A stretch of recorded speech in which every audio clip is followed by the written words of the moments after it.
खुशबू तो बहुत अच्छी आ रही है। अब जल्दी से दो ना, मेरे पेट में चूहे कूद रहे हैं। नहीं मम्मी, पहले मुझे दो। मेरे पेट में तो चूहे की कबड्डी भी शुरू हो गई है। अरे अरे बस बस, दोनों को ही मिलेगा, ऐसे लड़ो मत। ये लो तुम दोनों का मनपसंद नाश्ता, अंडा पराठा। अब जल्दी से इसे खा लो, अगर ठंडा हो गया तो अच्छा नहीं लगेगा। क्या बन रहा है भाई? खुशबू तो बढ़िया आ रही है। अरे वाह, आज नाश्ते में सुबह सुबह अंडा और पराठा। आज तो नाश्ता करने में मजा ही आ जाएगा। निर्मला के हाथ का अंडा पराठा परिवार में सबको बहुत पसंद था। आज तो मजा ही आ गया तुम्हारे हाथ का अंडा पराठा खाकर। चलो चलो, अब मैं जाता हूँ, शाम को मिलते हैं। इतना कहकर रोशन अपनी गाय भूरी का दूध निकालता है और साइकिल पर गांव भर में दूध बेचने के लिए निकल जाता है। रोशन के पास एक गाय और 2 मुर्गियां थी। अपनी गाय का दूध बेचकर रोशन अपने घर का खर्चा चलाता था। ऐसे ही समय गुजरता रहता है और धीरे धीरे ठंड का मौसम शुरू हो जाता है। हे भूरी, अरे क्या हुआ तुझे आज? तू दूध क्यों नहीं दे रही है? क्या हुआ जी? ये भूरी से क्या बातें कर रहे हो? निर्मला, देखो ना, भूरी दूध नहीं दे रही है। अगर दूध नहीं देगी तो मैं लोगों को क्या बेचूंगा? लगता है भूरी की तबीयत खराब है, कमजोर सी लग रही है। लगता है ठंड की वजह से इसकी ऐसी हालत है। एक काम करिए, इसे बोरा उठा दीजिए, थोड़ी शरीर में गर्माहट आएगी तो क्या पता दूध देना शुरू कर दे। निर्मला के कहे मुताबिक रोशन भूरी को बोरा उड़ा देता है और साथ ही साथ उसके लिए दवाई भी ले आता है। लेकिन बढ़ती ठंड की वजह से भूरी की तबीयत भी दिन प्रतिदिन खराब होने लगती है। और एक दिन हे भगवान, ये तूने क्या किया? मेरे पास मेरी रोजी रोटी का एक ही सहारा था, वो भी तूने मुझसे छीन लिया। अरे मेरी भूरी। भगवान के लिए रोइए मत, धीरे धीरे हम कुछ न कुछ इंतजाम कर लेंगे। अपनी इकलौती गाय की मौत की वजह से रोशन और उसका पूरा परिवार सदमे में होता है। इसी के साथ भूरी के जाने की वजह से रोशन का काम भी बंद हो जाता है, जिससे धीरे धीरे घर में तंगी शुरू हो जाती है और साथ ही साथ ठंड का कहर भी पूरे परिवार पर बरसता है। मम्मी मम्मी, बहुत ठंड लग रही है, स्वेटर दे दो ना। एक काम कर निर्मला, आज तू बच्चों के गर्म कपड़े और रजाई निकाल दे। ठंड बढ़ गई है, अब बिना गर्म कपड़ों के और रजाई के रहा नहीं जाता। खाने को खाना नहीं है, लेकिन पहनने को गर्म कपड़े तो हैं। अपनी सास की बात सुनकर निर्मला अपने बच्चों को गर्म कपड़े और रजाई संदूक के अंदर से निकालती है। लेकिन जैसे ही निर्मला रजाई और स्वेटर देखती है, अरे ये क्या, इन स्वेटर को तो जगह जगह से चूहे ने कतर दिया है। रजाई का भी यही हाल है। मम्मी मम्मी, मुझे बहुत ठंड लग रही है, अब मैं क्या पहनूंगा? बच्चों तुम फिक्र मत करो, मैं कुछ करती हूँ। निर्मला बाहर जाती है और अपने बच्चों के स्वेटर को धोकर सुखा देती है। वहीं रजाई को भी साफ कर देती है, जिसके बाद निर्मला अपने बच्चों को फटे हुए स्वेटर ही पहना देती है, जिससे उनकी ठंडी अभी भी नहीं रुकती। और रात में सारा परिवार फटी हुई रजाई ओढ़कर सोता है। लेकिन इस फटी हुई रजाई को ओढ़ने पर भी कोई फायदा नहीं था। इस रजाई के अंदर से हवा आर पार आ रही है। मेरे भी पैरों की तो कुल्फी जम गई है। माँ जी, मुझे नहीं लगता कि इस फटी हुई रजाई में हम इस सर्दी के मौसम को गुजार सकते हैं। ना ही तो हमारे पास पहनने को ढंग के गर्म कपड़े हैं और ना ही ओढ़ने को ढंग की रजाई। लगता है हम लोगों को अब नई रजाई का इंतजाम करना होगा। खाने को 2 वक्त की रोटी तो ढंग से नसीब हो नहीं रही है, तो हम लोग कंबल कहाँ से खरीदेंगे बहू? अपनी सास की बात सुनकर निर्मला खामोश हो जाती है और जैसे तैसे करके सारा परिवार रात भर ठंड में कपकपाते हुए उस रजाई में अपनी रात गुजारता है। सुबह होने के बाद निर्मला जैसे ही अपने आंगन में जाती है तो अपनी मुर्गियों को देखकर निर्मला को एक तरकीब ख्याल आता है, जिसे वो सबको बताती है।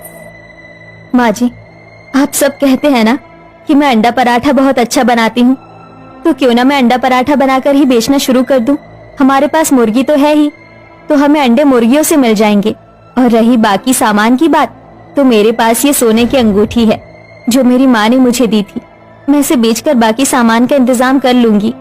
ठंड का मौसम है, ऐसे में हर कोई गर्म और चटपटा खाना ही पसंद करता है, और ऐसे ठंड में अंडे से अच्छा हो ही क्या सकता है। इससे हमारी बिक्री भी अच्छी होगी और हम जल्दी ही रजाई भी ले लेंगे।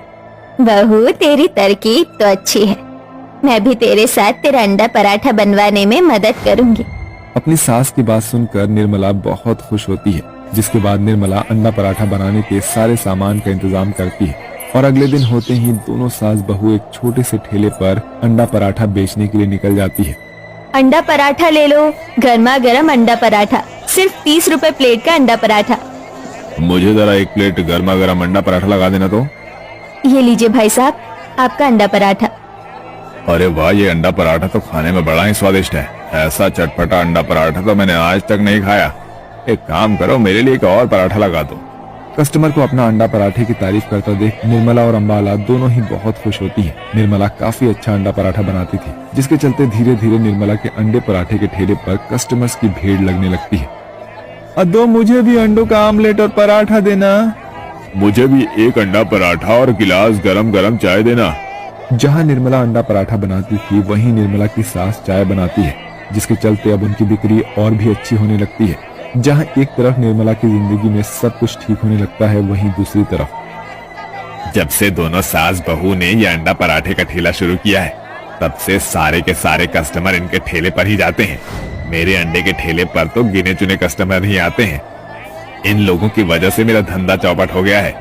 अगर इन लोगों का धंधा बंद नहीं किया तो मुझे तो सब कुछ बेचकर कुछ ही दिनों में अपने गांव झुमरी तलैया जाना पड़ेगा। रमेश निर्मला और अंबाला से बदला लेने की तरकीब बनाता है।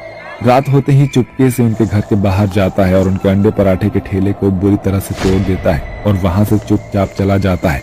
सुबह होते ही जैसे ही निर्मला और अंबाला अपने अंडे पराठे के ठेले को देखते हैं तो हे भगवान, ये क्या हो गया? अब हम लोग क्या करेंगे? बिना ठेले के हम लोग अंडा पराठा कैसे बेचेंगे? न जाने किसने हमसे बदला लिया है। हमने किसी का क्या बिगाड़ा था? क्या हम लोग कभी भी नई रजाई नहीं खरीद पाएंगे और इस ठंड में अपने दिन कपकपाते हुए गुजारेंगे? माँ जी, मेहनत करने वालों की कभी हार नहीं होती। हमारा ठेला नहीं है तो क्या हुआ, हम लोग अपने घर के बाहर ही अंडा पराठा बेचेंगे। आप देखना, सारे कस्टमर वापस हमारे अंडा पराठा खाने के लिए जरूर आएंगे। अपनी बहू की बात सुनकर अंबाला के अंदर थोड़ी हिम्मत आती है, जिसके बाद दोनों सास बहू अपने घर के बाहर अंडा पराठा बनाकर बेचना शुरू कर देते हैं, जिसके चलते अब धीरे धीरे सारे कस्टमर अंडा पराठा खाने के लिए निर्मला और अंबाला के घर के बाहर ही लाइन लगाकर खड़े हो जाते हैं और पहले की तरह उनकी बिक्री भी शुरू हो जाती है। इन सास बहू का ठेला तो मैंने तोड़ दिया था, तो अभी सारे कस्टमर अंडा पराठा खाने के लिए जाते कहाँ हैं? लगता है आज इनका पीछा करना पड़ेगा। रमेश उन सारे कस्टमर्स का पीछा करता है और देखता है कि वो सभी लोग अंबाला और निर्मला के घर के बाहर अंडा पराठा खाने के लिए लाइन लगाकर खड़े हैं। इन लोगों का ठेला तोड़ने के बाद भी इनके पास कस्टमर्स की भीड़ लगना कम नहीं हुई है। मेरी तो सारी की सारी मेहनत मिट्टी में मिल गई। रमेश के इतना बुरा करने के बावजूद भी निर्मला और अंबाला का अंडे के पराठे का काम अच्छे से चलता है। वहीं रमेश को भी उसके किए की सजा मिलती है और अब उसके अंडे के ठेले पर मक्खियां भी नहीं भिनभिनाती। दूसरी तरफ निर्मला और अंबाला भी अपनी मेहनत से इतना पैसा जोड़ लेते हैं कि वो अपने परिवार के लिए एक नई रजाई खरीद लेते हैं। माँ जी, आखिरकार हमने अपने परिवार के लिए नई रजाई खरीद ही ली। ये सब तो सिर्फ तेरी वजह से ही हो पाया है। अगर तू तरकीब नहीं लगाती और हमें हिम्मत नहीं देती तो हम लोग अभी भी ठंड से तड़प रहे होते बहू। सारा परिवार अब ठंड के मौसम में आराम से रजाई के अंदर सोते हैं। वहीं दूसरी तरफ निर्मला और अंबाला का अंडे का पराठे का बिजनेस दिन प्रतिदिन बढ़ने लगता है, जिससे अब वो छोटी सी दुकान खोल लेते हैं और धीरे धीरे उनकी गरीबी भी मिटने लगती है और सभी लोग खुशी खुशी रहने लगते हैं।